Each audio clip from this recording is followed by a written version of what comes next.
fazer 19 minutos. Em Natal, você está ouvindo o programa Explicando a Bíblia. Eu já estava aqui durante o intervalo comercial, em algumas ocasiões, sabatinando meu querido pastor Josanil Júnior para antecipar o que é que tem aí de tão misterioso para a gente ouvir e útil, né? Pastor Josanil, fica à vontade.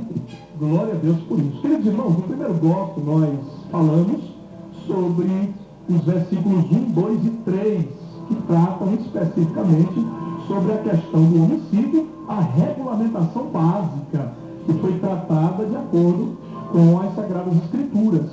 E nós vamos ver, queridos irmãos, é importante salientar isso, porque esse capítulo de número 19, ele fala, do versículo de número 1 até o versículo de número 13, sobre o homicídio. E é importante que a gente faça uma distinção entre o homicídio doloso e o homicídio culposo, para que os irmãos entendam muito bem o que é que o legislador estava querendo dizer aqui. Então, o que é que foi registrado na lei de Moisés, que pode servir para a nossa compreensão? Irmãos, quando a gente fala de crime doloso, nós estamos falando de um crime intencional. Um crime onde o agente quis o resultado ou assumiu o risco de produzi-lo. Isso, inclusive, é previsto no Código Penal, no artigo 18, no inciso 1º. Então, os crimes dolosos eram exatamente chamados de crimes comissivos ou intencionais. Por que comissivos? Porque quando você fala de crimes comissivos, é crimes em comissão. O indivíduo tomou uma atitude, o indivíduo agiu de maneira a produzir um resultado. É diferente de um crime homicídio, que você deixou de fazer alguma coisa que deveria fazer. Então, por isso que o crime doloso é chamado de crime comissivo. É aquele em que o agente prevê o resultado lesivo da sua conduta e mesmo assim leva adiante, produzindo o resultado. E aqui no direito brasileiro nós podemos dizer que inclusive existe o dolo direto, que é exatamente quando você, por livre e espontânea vontade, prevê o resultado, está consciente disso e mesmo assim produz o resultado. Existe o dolo indireto quando você prevê o resultado, certo? Mas aceita a sua ocorrência. Você não quis efetivamente que ele acontecesse, mas você aceita a sua ocorrência. Então, para ficar mais claro, para abrir o nosso entendimento, quando falamos de crimes dolosos, estamos falando de crimes, irmãos, premeditados, planejados, intencionais. Então, quando na Bíblia o indivíduo cometia um homicídio doloso, um crime intencional, qual era a sua pena? Morte. A pena capital de morte. Não havia outra alternativa.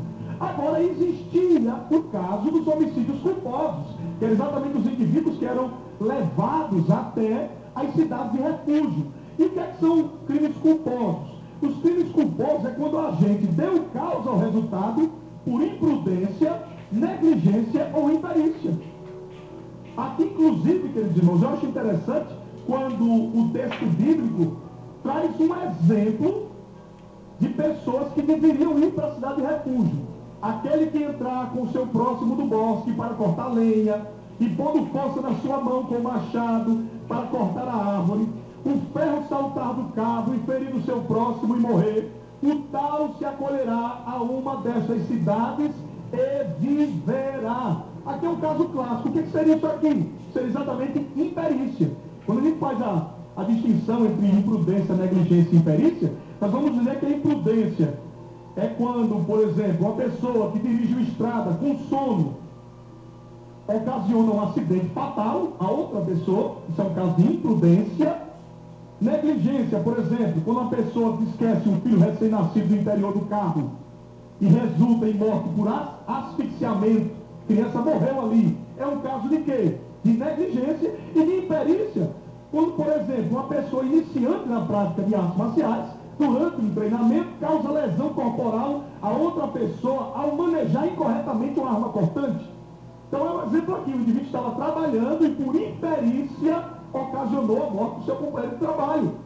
Então, irmãos, nesses casos, ou seja, crimes culposos, quando eram motivados por negligência, por imprudência ou por imperícia, então, aqueles que praticavam esses crimes eram conduzidos às cidades de refúgio. As cidades de refúgio não eram presídios. Por favor, não interprete dessa forma delegacias, mas era um lugar específico onde o indivíduo ia para ter a sua vida preservado do vingador do sangue. Nós estaremos depois falando sobre esse vingador do sangue. Quem era ele? Era um capataz designado pelos juízes e pelos sacerdotes? Quem era esse indivíduo, o vingador de sangue, a quem o próprio cometedor do crime, aquele que matou involuntariamente, deveria se preocupar?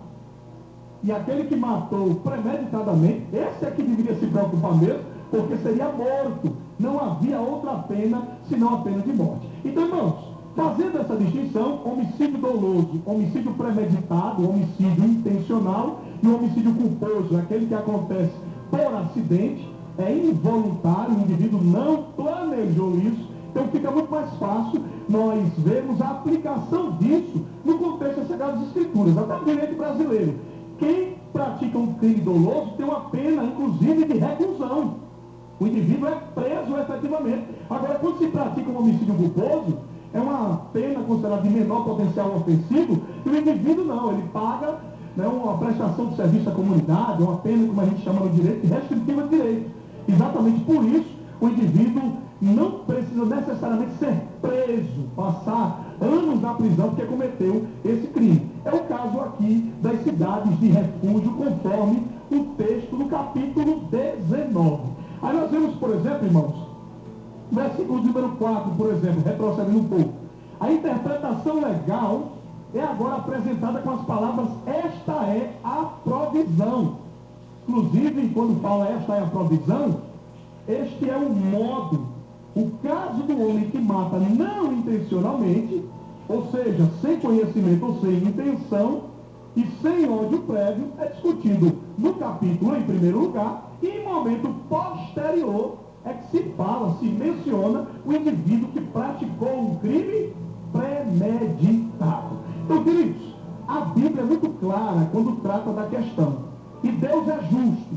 Então, se no direito brasileiro, no ano 2014, isso ainda está vigorando, irmãos, então era uma lei precursora para o contexto da época. A lei de Moisés foi escrita há milhares de anos atrás, irmãos. E mesmo assim, a lei não era injusta. Deus levava em consideração a motivação do indivíduo ao praticar o crime. Se o indivíduo não tinha a motivação de praticar o crime, então ele não poderia ser punido da mesma forma que o indivíduo que premeditou, que intencionou praticar o crime. Então isso é uma demonstração clara que Deus é um justo juiz. E eu me atrevo a dizer que é mais justo do que qualquer juiz que esteve ou que pode vir a ser juiz aqui na face da terra. Este é o juiz perfeito, queridos irmãos, o nosso Deus. E é por isso que é maravilhoso para nós sabermos que seremos julgados por Ele, por esse juiz, porque Ele não praticará injustiça na hora de julgar cada crente, cada ser humano. Deus será justo na hora do julgamento, e eu agradeço ao Senhor por isso. Se eu estivesse nas mãos de Satanás, eu estaria perdido.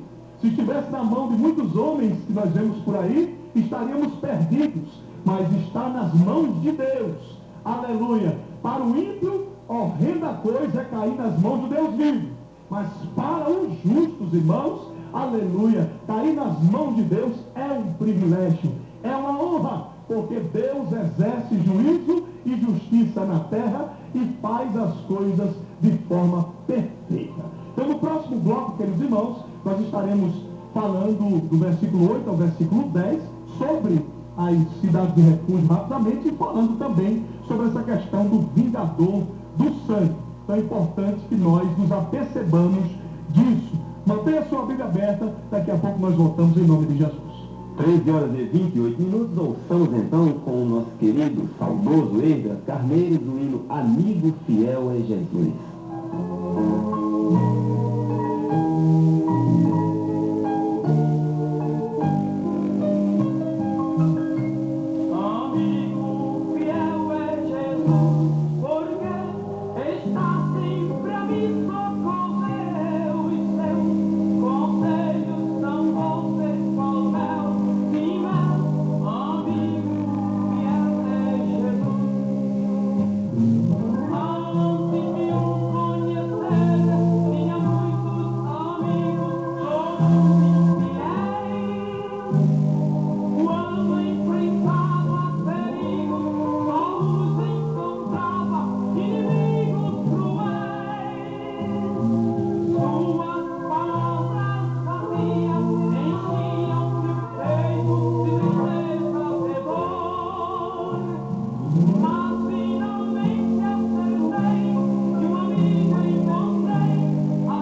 sintonia. Rádio